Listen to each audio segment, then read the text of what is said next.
Et bonjour et bienvenue dans ce nouveau podcast dans lequel on va parler de écrire des livres sur les choses que les gens n'osent pas dire. En fait, c'est un conseil que je donne à beaucoup d'auteurs que j'ai pu accompagner depuis quelques temps maintenant. Et ce conseil que je donne, c'est tout simplement oser écrire ce que les gens n'osent pas dire. Il y a plusieurs manières de le faire, on va en parler dans cet épisode, et il y a aussi des raisons pour lesquelles les livres qui font ça sont des livres qui marchent très très bien.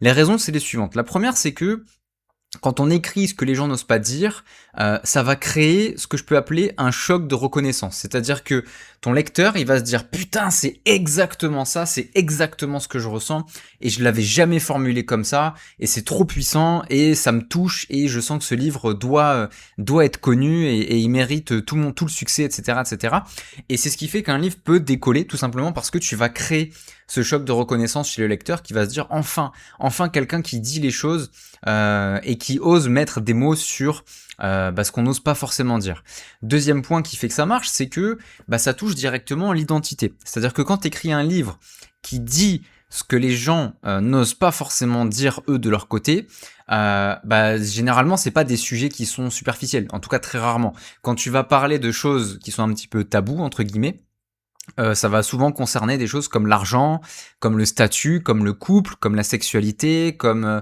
la jalousie, l'ambition, la honte, le ressentiment, la peur de ne pas compter par exemple, ce genre de choses. Et en fait, quand on parle de ces sujets-là, c'est naturel en fait pour les gens de se reconnaître parce qu'ils disent « Ah mais ça fait partie de ma vie, l'argent c'est quelque chose qui fait partie de ma vie, le statut ça fait partie de ma vie, la jalousie, l'ambition, l'argent, le couple, etc. c'est des choses qui font partie de ma vie et donc ça va déclencher de l'émotion. » Donc ça, c'est la deuxième raison pour laquelle c'est bien d'écrire des livres qui osent dire ce que les gens ne disent pas forcément. Et le troisième point, c'est parce que le non-dit, ça attire beaucoup plus, en fait. Le non-dit, ça attire beaucoup plus que le déjà dit. Ce qui a déjà été dit par tout le monde, les portes qui ont déjà été enfoncées 50 000 fois, tout le monde s'en fout un peu, en fait. On va se dire « Ah ouais, mais ça, j'ai déjà lu un livre qui parle de ça. » Voilà. Le but, c'est de toi pouvoir dire « Non, mais moi, je vais vraiment mettre les mots sur les choses. Je vais vraiment dire ce que je pense de ça. Je vais vraiment aller au-delà des doubles discours, de l'hypocrisie, des trucs qui sont un petit peu inavoués, des tabous, etc. » Et le fait d'aller au-delà de ça, ça permet aussi à ton livre de sortir clairement du lot. Alors comment est-ce qu'on fait à écrire un livre sur ce que les gens n'osent pas forcément dire ? Première chose, c'est déjà de repérer les zones de gêne. Il faut que tu puisses repérer là où se trouve la matière. Donc la matière, elle se trouve où ? Il faut que tu cherches les endroits où les gens sont des hypocrites. Je sais que ça peut sembler un peu barbare dit comme ça, mais c'est ça en fait. C'est que les sujets un peu tabous, les gens font les hypocrites là-dessus. Exemple, la peine de mort, les viols, la sexualité, le polyamour, qu'est-ce qu'on peut avoir d'autre ? La religion, la politique, toutes ces choses-là où les gens font preuve d'hypocrisie, où les gens font preuve de double discours, où les gens ressentent aussi de la honte, de la gêne, de l'envie, de la frustration qui peut être cachée plus ou moins bien, une vérité socialement risquée, par exemple dire moi je pense que les gens qui violent des enfants ils devraient crever, on devrait leur couper la tête et les couilles. Voilà, tu vois, savoir dire ça, c'est des choses que les gens n'osent pas forcément dire.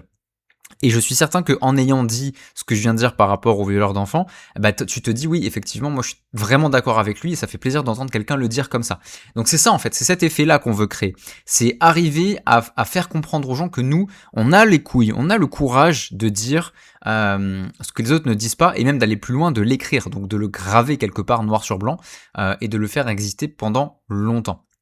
Donc ça, c'est la première chose, c'est d'apprendre à repérer les zones de gêne. Deuxième moyen d'écrire sur ce que les gens n'osent pas forcément dire, c'est aussi d'avoir une écoute sur ce que les gens vont dire hors micro et hors caméra. Donc, en gros, c'est ce qu'on va dire une fois que tu as bu un verre avec quelqu'un, tu vois. C'est ce qu'on va dire en off après une interview, c'est ce qu'on va dire en message privé, c'est ce qu'on va dire entre guillemets tant qu'on est entre nous, mais bon, ça sort pas. Voilà, ces choses-là, il faut que tu arrives à les repérer aussi, que tu dises « Ah ouais, j'entends beaucoup de personnes qui disent que le vrai problème quand même, c'est ça. » Et ça peut aussi évidemment grandement aider à repérer les sujets dont les gens n'osent pas forcément parler. Et troisième manière de le faire, c'est tout simplement de mieux formuler que les autres ce qu'ils vont ressentir de manière un petit peu confuse. Parce que ton travail en tant qu'auteur, c'est pas forcément juste de choquer, ok? Bien sûr, c'est un outil, hein, le choc, c'est pas forcément juste une démonstration de style ou peu importe, c'est un outil de savoir choquer, mais c'est aussi ton travail de mettre des mots précis sur quelque chose qui est difficile à verbaliser. Je vais donner un exemple. On va dire, ouais, en ce moment, à notre époque, les gens, ils ont jamais été autant fatigués. Et on n'arrive pas trop à comprendre pourquoi. Parce que bon, il y a beaucoup de bruit, il y a beaucoup de sollicitations, etc. Et en fait, la vérité, avec si tu mets des mots, ça va être quelque chose, par exemple, du genre, en fait, la vérité, c'est que beaucoup de gens, ils ont juste pas envie de réussir, ils ont pas envie de se faire chier, ils sont fainéants. Et c'est pas un mal, mais c'est un fait. Et ils veulent juste arrêter de se sentir en retard dans leur propre vie. Et c'est tout, en fait. Et le fait de vraiment mettre des mots sur ce que les gens ressentent mais ont du mal à verbaliser, c'est aussi une excellente manière de dire ce que les gens n'osent pas forcément dire. Alors pourquoi je fais un épisode qui parle de ça? Tout simplement parce que, à mon sens, c'est super important, surtout quand on est entrepreneur. Peut-être que toi qui m'écoutes es entrepreneur, que tu as un message aussi à faire passer sur un sujet, un message qui peut être polémique. D'ailleurs, j'ai tourné un épisode qui va parler de ça. Je sais pas si je l'ai déjà publié ou pas encore, mais ça ne serait tardé. Et l'idée, c'est vraiment d'oser dire les choses qui dérangent. Oser dire les choses qui dérangent. On a besoin de gens qui portent leurs couilles et qui osent dire le fond de leurs pensées, qui osent les écrire. Et c'est comme ça qu'on va faire ce qu'on appelle créer une carte du monde, une lecture du monde pour ton audience. Et c'est aussi comme ça que tu vas créer du coup ton audience. Littéralement, tu vas créer de la proximité. Les gens vont se dire, ah oui, là avec cette personne, je sais que je suis avec quelqu'un qui va parler franchement, qui ose dire les choses. Et donc, ça va te permettre de, un petit peu comme je l'expliquais dans l'autre épisode sur les livres polémiques, ça va te permettre de rassembler et aussi de diviser et du coup de faire le tri par rapport aux gens qui ne sont pas forcément intéressants pour toi. Voilà pour ça. Donc si c'est un truc qui t'intéresse, d'écrire un livre dans lequel tu vas dire ce qui dérange tout simplement, et que tu sens que tu as besoin d'être supervisé là-dessus, c'est mon travail en tant que ghostwriter. C'est aussi mon travail d'écrire littéralement ce livre pour toi si tu as besoin que je le fasse pour toi. Les deux sont possibles. Donc si ça t'intéresse, je t'invite à aller dans les liens dans la description de cet épisode. Tu vas retrouver les liens de mon site avec toutes les informations sur la supervision et sur le ghostwriting, comme ça tu vois un petit peu comment ça fonctionne.